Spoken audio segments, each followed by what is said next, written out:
Fala aí, galera, sejam todos bem-vindos ao meu canal. E nesse vídeo vamos falar como são as apresentações dos dados obtidos. Você sabia que existem vários tipos de tabela para mostrar os resultados, mas cada uma delas tem suas peculiaridades? Não? Então vejam esse vídeo até o final, inscrevam-se no canal, deixem um like e ativem o sininho para mais notificações e façam seus comentários. Isso é fundamental para o crescimento e melhoria do conteúdo. Agora, sem mais enrolação, vamos ver esse vídeo.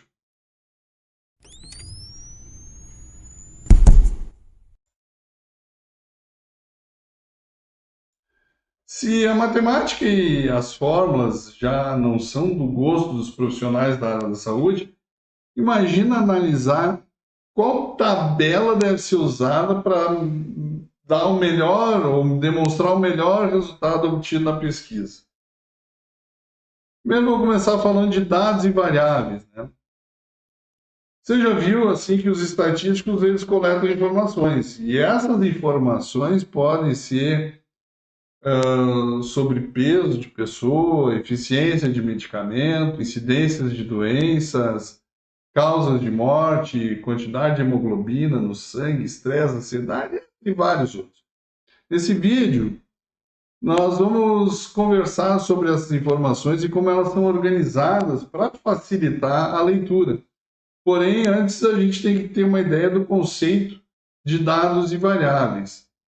Então, variável é uma condição ou uma característica das unidades da população. A variável pode assumir valores diferentes em diferentes unidades. Por exemplo, a idade de pessoas residentes no Brasil é uma variável. Dados são os valores das variáveis em estudos obtidos por meio de amostra. Como, por exemplo, a gente pode citar o dono de academia, de uma academia de ginástica, ele pode saber a opinião dos seus clientes sobre a qualidade do serviço que ele presta. O que é a variável e o que são os dados desse problema? A variável é de interesse, é a opinião dos clientes. E os dados vão ser obtidos somente quando o dono da academia começar a pedir aos clientes que deem uma nota para cada serviço. Então, se o pedido é que o cliente dê uma nota de 0 a 5, para cada serviço, os dados coletados poderiam ser, por exemplo, 4, 3, 2, 4, 1, etc., por serviço. As variáveis elas são classificadas em dois tipos: qualitativas ou categorizadas e quantitativas ou numéricas. Uma variável é qualitativa ou categorizada quando os dados estão distribuídos em categorias mutuamente exclusivas. São exemplos de variáveis qualitativas time de futebol do qual a pessoa torce. Se a pessoa torce por um time, não torce pelo outro. Né? O sexo, se é masculino ou feminino. Cidade do nascimento, se a pessoa nasceu em Niterói, automaticamente fica excluída a possibilidade dela ter nascido em outra cidade. As variáveis, elas são qualitativas ou categorizadas e são classificadas em dois tipos: nominal ou ordinário. A variável é nominal quando os dados são distribuídos em categorias mutuamente exclusivas, mas não indicadas em qualquer ordem. São variáveis nominais, por exemplo, a cor de cabelo, loiro, castanho, preto, ruivo, tipo de sangue, AB, ABIO, gênero, masculino e feminino, religião, espírita, católica, evangélica, entre outras. E a variável é ordinal quando os dados são distribuídos em categorias mutuamente exclusivas e têm ordenação natural. São variáveis ordinais, por exemplo, a escolaridade, primeiro grau, segundo grau, terceiro grau, classe social, A, B, C, D e E, a gravidade de uma doença, que é de leve, moderada a grave, e entre outras. Uma variável ela é quantitativa ou numérica quando ela é expressa por números. São exemplos de variáveis quantitativas: a idade, a estatura, número de crianças numa escola, número de lápis numa caixa. E as variáveis quantitativas ou numéricas são classificadas também em dois tipos: as chamadas discretas e contínuas. A variável discreta só pode assumir alguns valores em um determinado dado intervalo. São variáveis discretas, por exemplo, número de filhos, nenhum, 1, 2, 3, 4, etc. Quantidade de moedas no bolso, 0, 1 ou 2, 3. Quantidade de pessoas numa sala. A variável contínua assume um valor num dado intervalo. Então, são variáveis contínuas: peso, tempo de espera, quantidade de chuva, etc. Os dados são do mesmo tipo que as variáveis. Por exemplo, uma variável discreta produz dados discretos. A apuração dos dados. Os dados são registrados em fichas, em cadernos, em planilhas de computador. Para obter apenas os dados de interesse para sua pesquisa, você deve fazer uma apuração. Se a variável for qualitativa, a apuração se resume em uma simples contagem. Então, vamos ver como é que isso aí pode ser feito. Para estudar a razão de sexo dos recém-nascidos em uma maternidade e seus pesos ao nascer, um pesquisador obteve uma amostra sistemática de 1.000 prontuários de recém-nascidos e escreveu numa folha de papel, masculino, feminino. Depois, examinou todos os prontuários e fez então um traço na linha que indicava cada sexo. Toda vez que o prontuário registrava que o recém-nascido era desse sexo, e cada quadrado cortado pela diagonal representava, então, 5 recém-nascidos. O total era dado pelo número de traços em cada linha. Quando uma variável é quantitativa, é preciso anotar na apuração cada valor observado. Para apurar os dados do peso ao nascer, o pesquisador deve anotar o número de prontuários e o peso ao nascer, numa folha de papel. O número do prontuário escrito ao lado do peso ao nascer facilita uma posterior verificação da apuração, para não ter dados duplicados. Os componentes de uma tabela. Então, os dados, preferencialmente, eles devem ser apresentados em tabelas construídas de acordo com as normas brasileiras ou as normas técnicas ditadas pela Fundação do Instituto Brasileiro de Geografia e Estatística, o IBGE. As tabelas elas devem ser colocadas perto do ponto do texto em que elas vão ser mencionadas pela primeira vez e devem ser inseridas na ordem que elas aparecem no texto. De acordo com as normas, uma tabela deve ter título, corpo, cabeçalho e coluna indicadora. O título explica o que a tabela contém. O corpo é formado pelos dados em linhas e colunas. O cabeçalho, ele especifica o conteúdo das colunas. E a coluna indicadora especifica o conteúdo das linhas. Toda tabela deve ser delimitada por traços horizontais, mas não deve ser delimitada por traços verticais. Os traços verticais podem ser feitos somente para separar as colunas em casos em que a visualização se torne melhor. E o cabeçalho deve ser separado do corpo da tabela por um traço também horizontal. E as tabelas podem conter fontes e notas. Fonte é a entidade ou o pesquisador ou pesquisadores que publicaram e forneceram os dados. E as notas esclarecem os aspectos relevantes do levantamento dos dados ou da apuração de informações que foram suprimidas, como no caso o local das residências ignoradas ou algum outro tipo de dado. Apresentação de dados qualitativos. Quando a gente observa dados qualitativos, a gente classifica cada unidade da amostra em uma dada categoria. Nosso conhecimento sobre os dados aumenta se contarmos quantas unidades caem em categoria. A ideia seguinte é resumir as informações na forma de uma tabela que mostre as contagens ou frequências em cada categoria.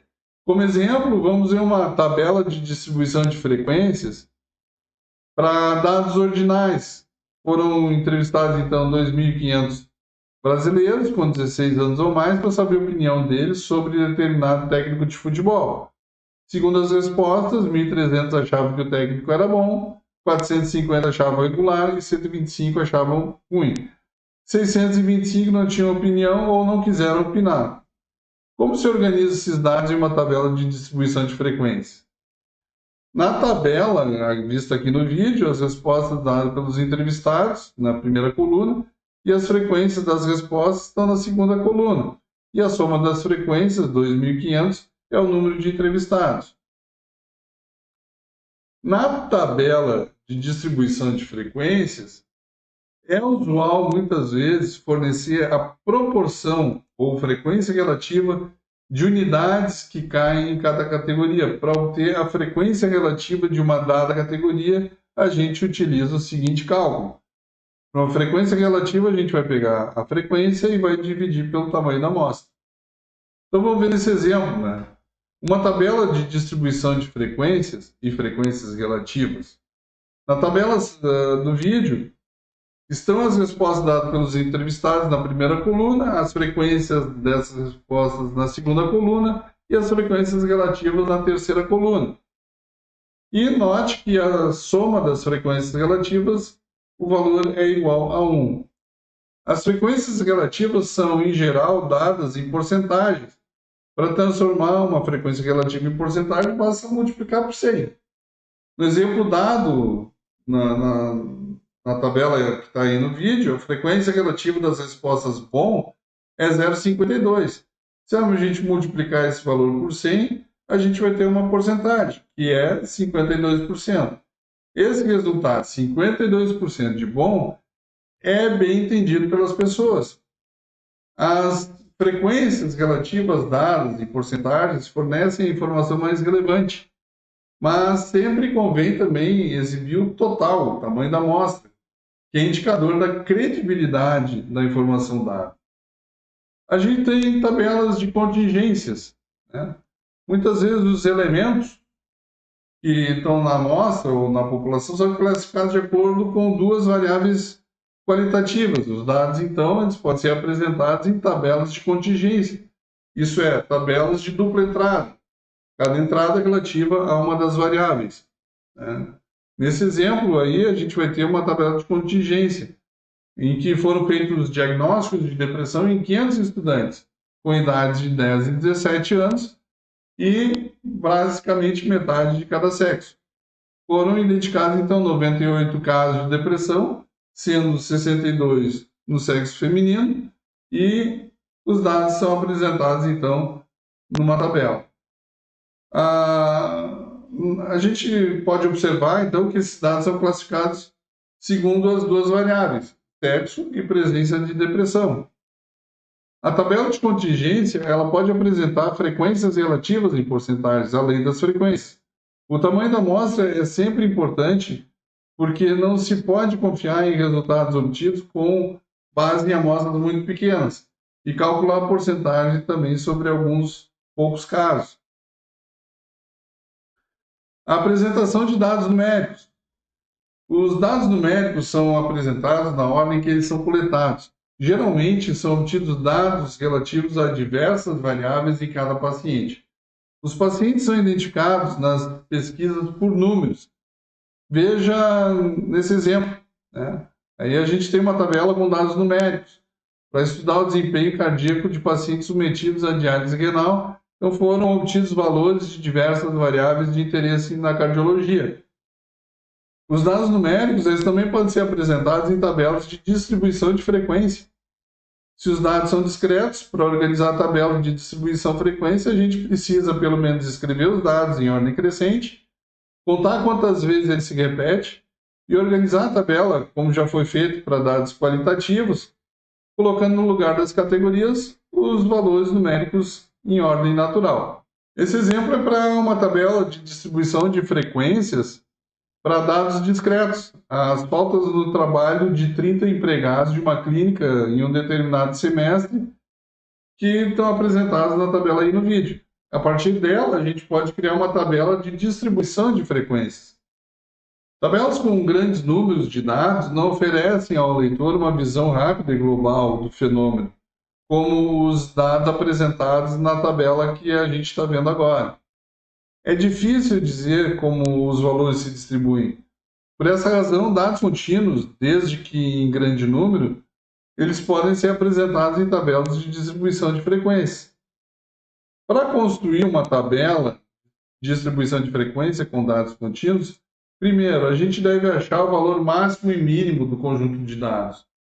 Deve calcular a amplitude, que é a diferença entre o mínimo e o máximo.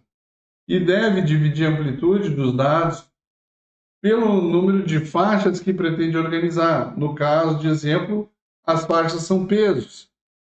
Essas faixas recebem tecnicamente o nome de classe. O resultado da divisão é o intervalo de classe.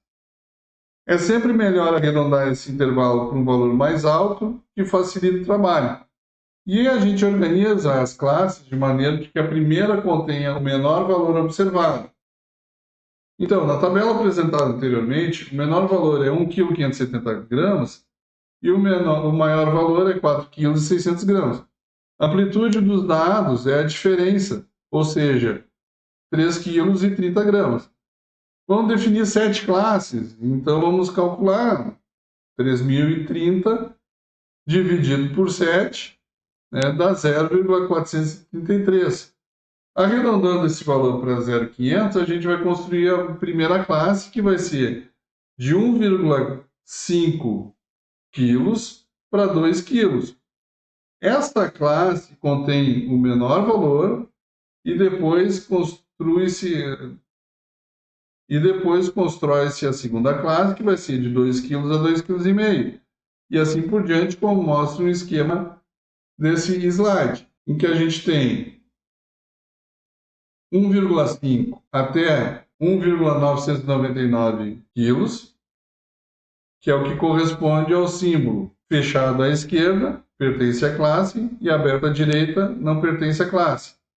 Na classe de 2 kg até 2,5 kg, são colocados os nascidos com 2 kg e que foram até 2,499 gramas. E assim por diante. Logo, cada classe cobra um intervalo de 0,5 kg e é mais fácil trabalhar com intervalos de classes iguais. O próximo exemplo é de uma tabela de distribuição de frequências para dados contínuos. Para dar uma ideia geral sobre peso ao nascer dos nascidos vivos, um pesquisador quer apresentar não os pesos observados, mas o número de nascidos vivos por faixa de peso. E a tabela vai apresentar, então, essa distribuição de frequências. É importante lembrar aqui que existem outras maneiras de indicar se os extremos das classes estão ou não estão incluídos nas classes. Por sinal, a Fundação do Instituto Brasileiro de Geografia e Estatística, o IBGE, usa uma notação diferente. Para dados de idades, por exemplo, ela escreve de 0 a 4 anos, de 5 a 9 anos, 10 a 14 anos, e assim por diante. A classe de 0 a 4 anos inclui desde indivíduos que acabaram de nascer até indivíduos que estão na véspera de completar 5 anos. A escolha do número de classe. O número de classe deve ser escolhido pelo pesquisador em função do que ele quer mostrar. Em geral, pode-se estabelecer de 5 a 20 classes. Se o número de classes for muito pequeno, por exemplo, 3, se perde muita informação. Se o número de classes for muito grande, por exemplo, 30, 40, se tem pormenores desnecessários. Não existe um número ideal de classes para um conjunto de dados, embora existam até fórmulas para estabelecer quantas classes devem ser consideradas. Os resultados obtidos por fórmulas podem servir como uma referência, mas não devem ser entendidos como obrigatórios. Para usar uma fórmula, uma dessas fórmulas,